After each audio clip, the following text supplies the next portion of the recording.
ও যুবক বলো না, তোমাকে কর্মযোগ্য কে বানাইলো? কর্মযোগ্য কে রাখলো? যদি অসুস্থতা দিয়ে বিছনায় ফালায় রাখতো কি করতে? কি করার ছিল? অভিযোগ, থানায় কেস, কোর্টে যায় আপিল, র্যাবের কাছে নালিশ, কি করার ক্ষমতা ছিল?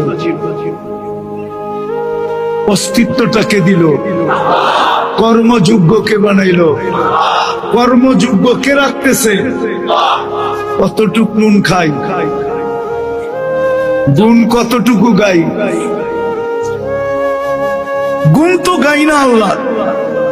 চলেন দেখি জান্নাতের একটু ধারণা দিয়া কার মনে এই আগ্রহ জাগে যে আমি চাই আল্লাহ আমাকে জান্নাতের বিনিময়ে কিনো।